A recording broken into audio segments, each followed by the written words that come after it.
जी महाराज, और आज हम यहाँ पर जो बैठे हैं, जिसमें यहाँ पर कर्नाटक से हमारे साथी सबसे दूर से वही बैठे हैं और सबसे पीछे बैठे हैं। मैं चाहूंगा पहले उनकी जोरदार तालियों से स्वागत करें कि इतनी दूर से आगे और आप सबसे पीछे बैठे हैं। हमारे यहाँ राजस्थान से भी साथी आए हैं, उत्तराखंड से भी आए हैं। अभी थोड़ी देर पहले मेरे राजेंद्र जी कह रहे थे प्रोग्राम शुरू होने से पहले, आज की गैदरिंग छोटी नहीं है। आज आदमी 50 हो सकते हैं और वो 50,000 के बराबर हैं, क्योंकि आज हमने छांट के हर क्षेत्र के स्पेशलिस्ट बुलाए। दलित लेखक संघ के हीरालाल राजस्थानी, जितने भी भारत वर्ष से दलित हैं, लिखने का काम करते हैं, पढ़ने का काम करते हैं, कवि हैं, चिंतक हैं, समीक्षाकार हैं, फिल्म कलाकार हैं, मूर्तिकार हैं, वो उस पूरी जमात को रिप्रेजेंट करते हैं हमारे बीच के अंदर। हमारे बीच में नेपाल से भी, जो कि हमारे लिए बड़ी मैं उस समय इंट्रोडक्शन बात कराना भूल गया, जिस तरह बाबा साहब अम्बेडकर ने भारत का संविधान बनाया था, उसी प्रकार से संविधान, नेपाल का संविधान उन्होंने बनाया था। आज हमारे बीच में वो है। तो ये अभी तो यही होंगी, कोई बात नहीं। हमारे बीच में सेवा स्तंभ के अध्यक्ष जी बैठे हैं। सेवा स्तंभ भारत के सबसे पहले सबसे युवा मुख्यमंत्री डी संजय भैया जी ने बनाया था, जो कि 1960 से पहले की बात है। इतने बड़े संगठन के हमारे यहाँ प्रेसिडेंट साहब बैठे हैं, तो ये मामूली सी चीज नहीं है। एक अकेले ही लाख आदमी के बराबर हो सकते हैं। 20-21 को अभी इनका सम्मेलन हो, मुझे भी जाने का हिस्सा मिला। तो साथियों, इसे यहाँ प्रोफेसर भी बैठे हैं, यहाँ डॉक्टर भी बैठे हैं, लक्षराना, जो कि क्या बात है कि आप करोड़ों रुपए कमा लो, उसकी कोई कीमत नहीं है। कीमत उसकी है कि आदमी मर रहा हो, उस समय आप उसको जो है प्राण दे दो, तो लक्ष्य उस काम को करता है। हमारे बीच में ऐसे कार्यकर्ता बैठे हैं कि वो रंग पेंट का काम करते हैं, खासतौर से हमारे अस्पताल कॉलोनी के साथी हैं।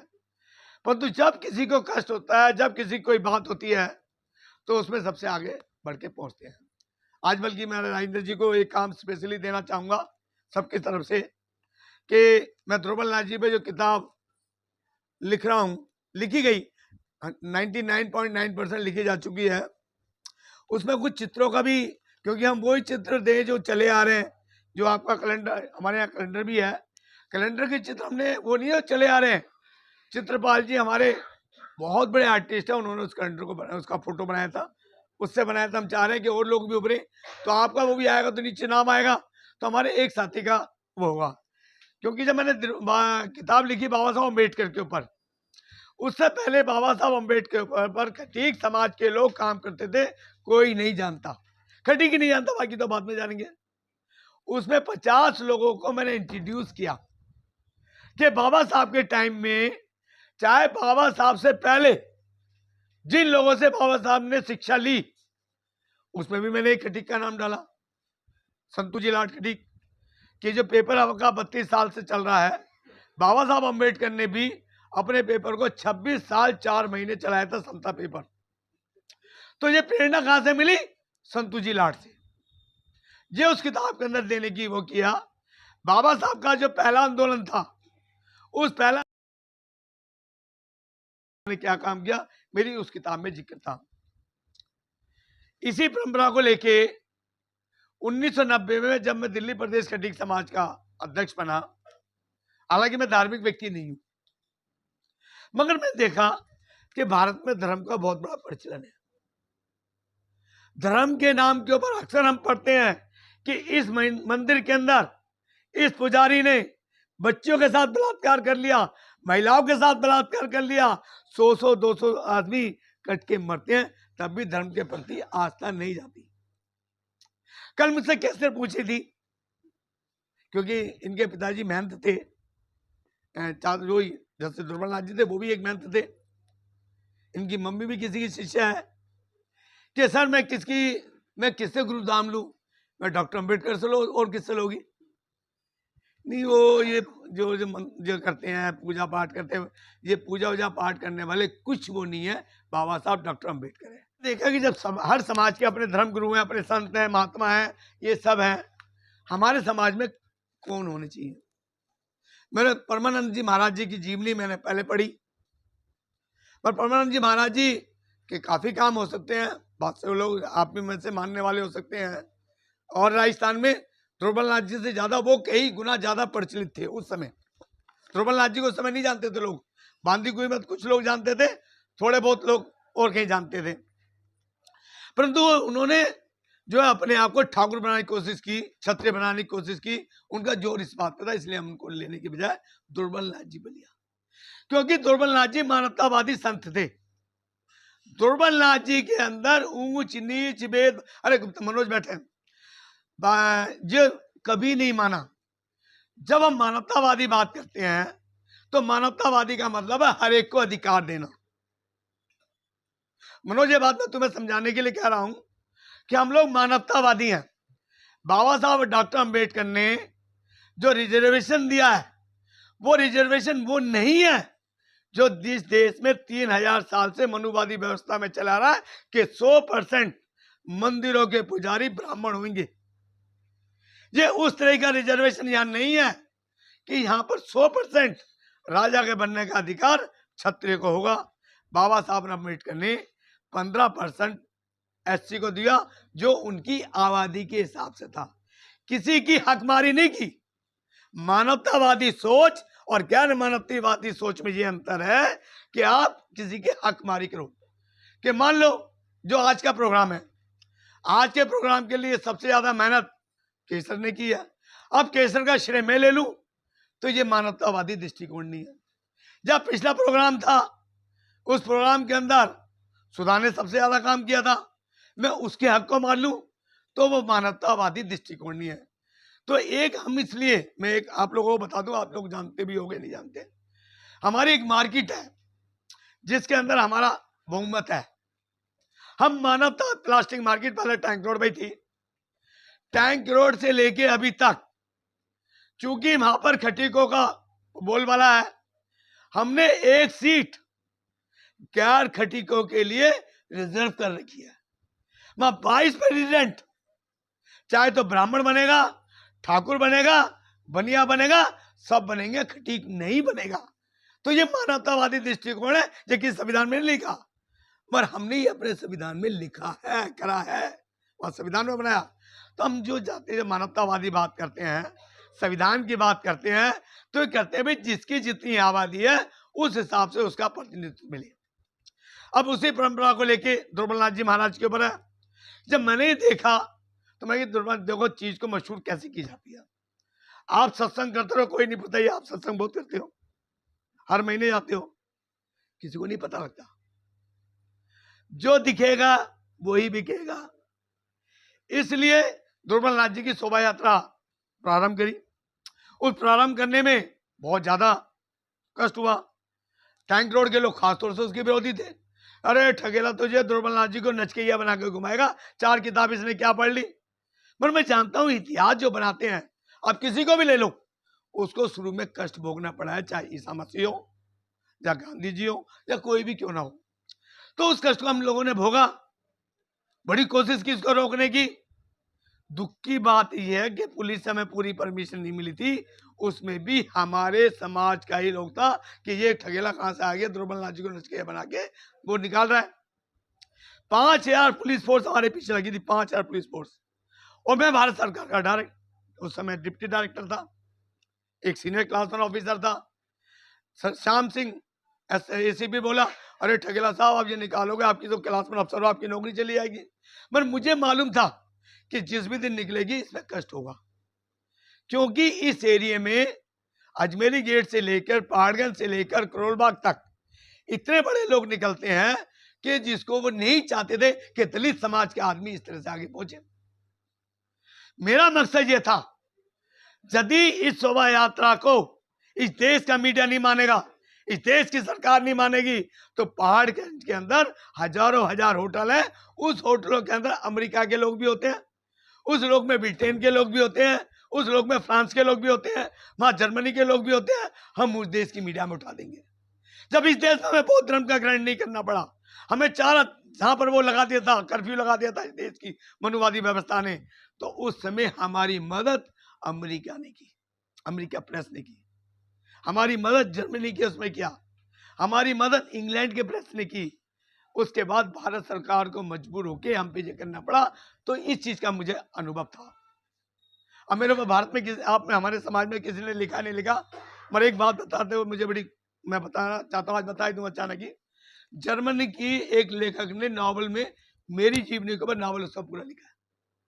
तो ये वो लोग मानवतावादी हैं, यूरोप के लोग मानवतावादी समतावादी हैं, जो हमें जो भी अधिकार मिले दूसरों से मिले। तो दुर्बलनाथ जी महाराज जी की जब मैंने वाणी पढ़ी, उसके बारे में काफी हीरालाल जी ने मेरा काम आसान कर दिया, काफी कुछ बता दिया। उसमें बिल्कुल भी पाखंड नहीं है। अब बड़ी मेरी हैरानी की बात हुई कि एक महाराज जी, बड़े अच्छे महाराज जी, मतलब पीएचडी हैं, वो मुझसे मिलने यहाँ आ रहे भी रहते। आज इस प्रोग्राम के लिए अविनाश जी को पीएचडी की हुई, सुना उन्होंने पीएचडी की हुई है। अब वो यहाँ से चले गए बद्रीनाथ जी को, काबड़ा बड़का आजकल है, दिन ही चल रहा है। दुर्बलनाथ जी ने पूरी तरह से स्पष्ट कहा है कि ब्रह्मा विष्णु महेश, गंगा जमुना, लोहारगढ़ राजस्थान, इसमें स्नान करने से, इनकी पूजा करने से किसी का भला नहीं होता। भला होता है अपने अंतःकरण में झांकने से, भला होता है गौतम बुद्ध की तरह अपने सांसों पे ध्यान रखने के पर। जब आप सांसों पे ध्यान रखोगे, अपने मन को केंद्रित करोगे, नाक श्वास यहाँ पे लेके, उसके बाद आपके अंदर शांति होगी, उसके बाद आपके अंदर आत्मबल होगा। यही गौतम बुद्ध का सिद्धांत है और यही दुर्बलनाथ जी का सिद्धांत है। दुर्बलनाथ जी इतने महान संत, कभी इतना सब कुछ होने के बाद हम उनकी झांकी निकले, बम बम बोले निकाले, तो हम दुर्बलनाथ जी के साथ दुराचार कर रहे, उनकी बात को नहीं मान रहे। मैं अभी टैंक रोड बता, टैंक रोड वाले बच्चों थे, माँ जंग बहादुर बड़ी मेरे ख्याल केसर भी थी उस समय वहां, तो वहां पर बात होने लगी दुर्बलनाथ जी की। मेरी टैंक रोड में एक आदमी ऐसा नहीं जिसने दुर्बलनाथ जी को पढ़ाओ समझाओ। मैं प्रधान तो आप भी रहे हो, सामने नानक भी बैठा, प्रधान नानक भी रहा है, मगर आप लोगों को दुर्बलनाथ जी के बारे में कुछ पता ही नहीं है। अरे मंदिर के आगे तुम बैठते हो जाके, दुर्बलनाथ जी, हमारी जो कुंठा है, हमारा ये दर्द है, वो शुरू ही मंदिर से होता है। क्यों वहां बैठ के क्या दिया जाता है, डोल गंवार शुद्ध पशु नारी, ये सब ताड़न के अधिकारी। इसी चीज को दुर्बलनाथ जी ने अपनी वाणियों में कहा। इसमें काफी डिटेल में इस किताब में लिखा है, और इसको जब आप पढ़ोगे, इसमें पूरा उसका बताया, मैंने पूरा सिस्टम बताया कि धर्म क्या होता है, धर्म का धारण करने योग्य है या किसी रटी रटाई बात को, सुनी सुनाई बात को पालन करना है। मैंने सनातन धर्म पे भी लिखा है, निगुण क्या होता है, सगुण क्या होता है, उस पर भी लिखा है, कितने कितने पंथ संप्रदाय है उस पर भी लिखा है। ध्रुवनाथ जी का बहुत बड़ा ग्रंथ है। नाथ पंथी वो है, पर नाथ कहाँ है, नाथ कौन होते हैं, नाथ कहां से आए, कहीं जिक्र नहीं है। तो नाथ जो है 84 सिद्ध तो 9 नाथों से आया, 9 नाथ शंकर जी के उससे आया, और गौतम बुद्ध का से जो है इसके सिद्ध आया है। क्योंकि जिस समय सनातन धर्म ने इस देश की शिक्षा व्यवस्था को नष्ट कर दिया था, जब सारे स्कूल कॉलेज खोल दिए बौद्ध धर्म के जो भी थे, तो उस समय वो भाग रहे थे, सिद्धि पे आ गए, और सिद्धि से वो नाथ में आ गए। दिस इज द कॉन्सेप्ट जो हमको नहीं पता। हमारे ज्यादातर दुर्बलनाथ जी मानने वालों को उसके बारे में पता नहीं है। तो किताब का मकसद ये नहीं खाली लिखना, किताब का समाज का परिवर्तन करना, समाज को दिशा देना, समाज का मार्गदर्शन करना, किसी के फॉलोइंग सीख में नहीं कि हम लोग सिर्फ फॉलो कर ले, भाई वो ये कह रहा है तो सही कह रहा होगा, ब्राह्मण देवता ने ये कह दिया था उसे मानना है, ये ब्राह्मण जी ने कहा तो वो भी तो हमारे इंसान है, हम उसकी बात में मंथन करें। गौतम बुद्ध ने यही कहा है, पहले जानो, फिर उसको परखो, और फिर उसका पालन करो। यही काम दुर्बलनाथ जी ने किया। आपने खुद ही पढ़ते हो कि गरीबनाथ जी को गुरु बनाने से पहले उन्होंने उनकी परीक्षा ली, गरीबनाथ जी ने उनकी परीक्षा ली, तो वो सिद्धांत आ गया डॉक्टर अंबेडकर का। तो इन सब सिद्धांतों को लेके इसलिए हम जो कैलेंडर निकालते हैं 25-30 साल से निकालते हैं, उसमें यही निकालते हैं। पीछे 12-13 साल पहले मेरे से देवनाथ जी महाराज जो उस समय पीठाधीश थे बांदी कुई के, अरे ठकला सब क्या हो रहा है, जरा देखना देखना। भाई जी कैलेंडर बैठ रहे हैं, क्या कैलेंडर है? भाई ये कैलेंडर है। कह रहे इसमें रविदास हैं, कबीरदास हैं, वाल्मीकि हैं, इनका हमारे समाज से क्या? मैंने कहा ये मानवतावादी संत क्या होते हैं? मैंने कहा अभी आप थोड़ी देर पहले कहते हैं कि ब्रह्मा विष्णु महेश का दिल खराब हो गया, तो वो नारी, उसका नाम मुझे नहीं मालूम, तो मैं कैसे तुम्हें मालूम होगा क्योंकि तुम थोड़ी धार्मिक हो, हैं? उसको वो कहते हैं मैं इसको नगन अवस्था में देखना चाहते हैं। तो हमारे ब्रह्मा विष्णु महेश का ये करैक्टर है, ये मानवतावादी बात है, ये मानवता, समानता, बंधुता सबको लेने का काम करते हैं, इसलिए इनका कैलेंडर इनका वो है। अरे इसमें तो डॉक्टर अम्बेडकर भी है। मैंने कहा जी बिल्कुल डॉक्टर अम्बेडकर है। ये डॉक्टर अम्बेडकर ये कौन सा संत है? मैंने कहा संतों के बाप है। यदि डॉक्टर अम्बेडकर नहीं होते तो हम दुर्बलनाथ जी की शोभा यात्रा नहीं निकाल लेते। यदि डॉक्टर अम्बेडकर नहीं होते तो हम रैदास की जयंती नहीं मना रहे होते। आज ही हमें जो अधिकार मिल रहा है रैदास को मानने का, कबीर को मानने का, गौतम बुद्ध को मानने का, या जो भी जिन बाकी जो भी है गुरु नानक को मानने का, इस किताब में ये भी लिखा है। जिसके कारण आज देश में षड्यंत्र फैलाया जा रहा है, धर्म के नाम पे भड़काने काम, हिंदू धर्म या सनातन धर्म जो जिसने बनाया पनपाया है वो मुस्लिम राज ही है। क्योंकि हिंदी साहित्य का इतिहास 1350 से 1700 के बीच में है। उसी दौरान में ही ज्यादातर राम कृष्ण ये ब्रह्मा विष्णु इनका साहित्य लिखा गया। मैक्सिमम कबीर से लेकर तुलसीदास से लेकर जितने भी ले लो, जो बाई थी क्या नाम है उसका, वो भी, तो सारे उसमें लिखे गए। और इसमें सबसे बड़ी बात, हमें उस मुस्लिम शासक ने इस देश के जो गुलाम थे, जो SC ST OBC के लोग, तो उनको धार्मिक क्षेत्र में आजादी दी। क्योंकि यदि उस समय मुस्लिम राज नहीं होता तो इस देश में ना नानक हो सकते थे, ना कबीर हो सकते थे, और ना ही रैदास हो सकते थे, क्योंकि ये सब शूद्र है। शूद्र को पढ़ने लिखने का अधिकार नहीं है, शूद्रों को किसी अच्छे वस्त्र पहनने का भी अधिकार नहीं है। तो ये हमें इन चीजों को समझना पड़ेगा कि अंग्रेज इस देश में आए तो अंग्रेजों ने हमें शिक्षा दी। जब शिक्षा दी तो यहाँ हंगामा हो गया, भाई मेकाले कहाँ से आ गया, मेकाले क्या शिक्षा दे सकता है, हमारी तो वर्ण व्यवस्था है। उस व्यवस्था में खाली ब्राह्मणों को ही सारी शिक्षा लेने का अधिकार था। राजा राजा जरूर हो सकता था, मगर राजा को वेद वाक्य सुनने का अधिकार नहीं था। बल्कि जो डॉक्टर अंबेडकर को आगे बढ़ाने का काम कि अपने साहू जी महाराज ने, वो इसलिए किया कि साहू जी महाराज ने यज्ञ कराया। जग में उन्होंने कहा कुछ हवन कहा कि मैंने लिखा है किताब में, सब कुछ चीजें हैं। हवन में ये कहा कि महाराज मुझे इस वेद का अर्थ समझ में नहीं आया, इसका अर्थ बता दीजिए। कहता जी महाराज जी आपको ये सुनने का हक ही नहीं है, इसलिए ये सुनाए ही ऐसे गए हैं। मैं राजा हूं, कहता राजा हो या जो भी हो, मगर आप दूसरे नंबर के नीच हो। राजा की भी हैसियत नहीं थी कि वो उड़ सके। पद्मावती वाली कहानी यही है। पद्मावती के ऊपर यही तो है कि ब्राह्मण का दिल आ जाता है, उसके बाद ये सारी कहानी वो है जो खिलजी वाली कहानी उसके बाद शुरू करवाई जाती है। तो ये सब चीजें हैं, हम लोगों को हमारा दृष्टिकोण वैज्ञानिक हो, हमें किसी बात को नेत्राम ठकेला बोल रहा है आंख बंद करके नहीं मान लेना चाहिए, उसका मंथन करना चाहिए। और किसी चीज की किस परिस्थिति में हुआ, हर परिस्थिति में किसी चीज का आधार बदलता है। ये सब इस किताब के अंदर सब चीज है। गौतम बुद्ध ने यही कहा कि किसी बात को सिर्फ इसलिए मत मानो क्योंकि परंपरा कहती आ रही है, धार्मिक किताबों में लिखा है, या आपके बड़े कहते आ रहे हैं, या आपके गुरु बता रहे हैं। किसी बात को मानने से पहले बुद्धि और विवेक से उसका विवेचन करें कि आखिर ये क्यों पैदा हुआ। तो इन्हीं सब चीजों को लेकर हम लोगों ने अभी ये किताब लिखने वाली है, पूरी होने वाली है। इसके अंदर काफी मैक्सिमम 99.9% तो इसका वो आ चुका है। अब हम उनके परिवार वगैरह की थोड़ी सी मंथन कर रहे हैं। आप में से यदि किसी के पास हो, क्योंकि अभी बेटी बाप के घर है कि नहीं, एक बार ये पब्लिक के लिए चली गई तो भैया पढ़ाई हो गई। तो इससे पहले मैं राजेंद्र बसवाला जी से भी आग्रह कर रहा हूँ कि आप जो फोटो दे सकते हैं उसके दें, और बाकी लोग जो सहयोग कर सकते हैं उसके करें। आप लोगों ने मेरे जन्मदिन पर आकर मुझे जितनी शुभकामनाएं दी, जितनी शुभ आशीष दी, जितना आपने प्यार स्नेह दुलार दिया है, ये कोई सम्मान नहीं, ये दायित्व का छुपा है। मैं ये कहता हूँ, जब पगड़ी पहनाई जाती है, ये पगड़ी पहनाना सम्मान कम है, उसके दायित्व का बोध होता है कि आने वाले समय में उसने उस पगड़ी का कर्जा चुकाना है। आज आप लोगों ने जितनी पगड़ी साल पहनाई है, मेरा ऊपर वो क्या है, मैं इसके लिए आपका बहुत आभारी हूँ। इस जगह की हाल का व्यवस्था जो की है वो केपी चौधरी जी की तरफ से हुई है, मैं उनका भी बहुत बहुत आभारी हूँ।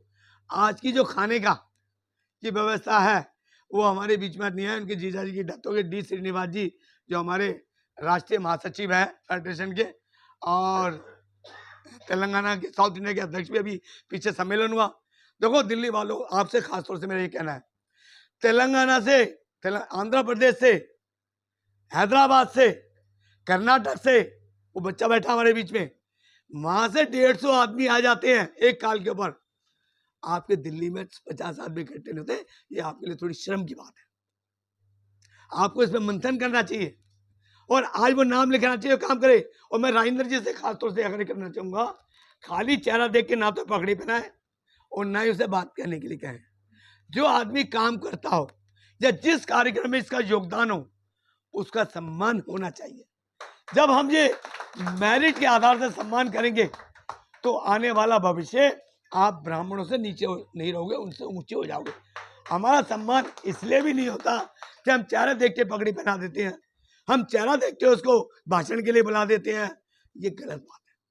तो मेरा ये आग्रह है, जो साथी फेडरेशन में अपना योगदान देना चाहते हैं, कृपया अपना नाम लिखवा दें ताकि दोबारा उनको जिम्मेवारी दी जाए। और सबसे बड़ी बात यह है कि अभी वैसे तो हमारे उन्होंने काफ़ी डिटेल में बता दिया, केपी चौधरी जी ने 9 तारीख को, आपको पता है बाबा साहब की मूर्ति गिर गई, आज की 9 अगस्त को वहाँ पर जो हम बहुत बड़ा प्रदर्शन करने की हमारी योजना है, क्योंकि 5 आरक्षण विरोधी जो आदेश आए थे वो आदेश ऐसे नहीं वापस हुए।